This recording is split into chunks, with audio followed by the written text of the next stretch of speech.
سارم اور ماہم کی جلد بازی نے رومی کی زندگی کو مشکل میں ڈال دیا۔ سارم اتنا سمجھدار ہے اور ماہم اتنی تیز ہے، اس سب کے باوجود بھی ان کو معاملے کو ٹھیک طریقے سے ہینڈل کرنا نہیں آیا۔ سارم کا رومی کے ساس سسر کے سامنے ابھی اس کا نام لینے کا بنتا ہی کیا تھا۔ وہ سمجھداری کا مظاہرہ کرتا اور سحرش سے سیدھے طریقے سے پہلے جان چھڑواتا، اور جب معاملہ ٹھنڈا ہو جاتا تو وہ رومی کی ماں سے بات کر کے بھی اس بات کو آگے بڑھا سکتا تھا، یا کم از کم اپنے والدین کو اعتماد میں لے کر ان کو سارا مسئلہ بتاتا۔ مگر ماہم اور سارم نے مل کر رومی کے اوپر بدنامی کا بوجھ بھی ڈال دیا۔ وہ اپنے بچے کی خاطر ساس سسر کے ساتھ زندگی گزار رہی تھی، اب ان کی نظروں سے بھی گر گئی۔ دوسری طرف رومی کی بھابھی تو اس کو پہلے ہی برداشت نہیں کرتی تھی جب وہ کبھی کبھار ملنے آیا کرتی تھی۔ اب جب اس کو پتہ چلے گا کہ وہ مسلسل ہی یہاں رہنے آ گئی ہے تو وہ بھی اس کا جینا حرام کر دیں گی۔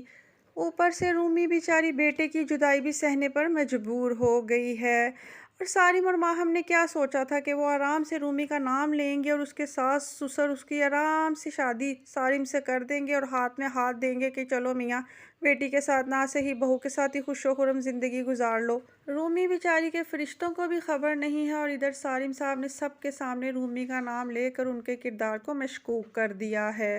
ماہم یہ بات اچھی طرح سے جانتی تھی کہ سحرش ایک ضدی، خود پرست اور مغرور لڑکی ہے۔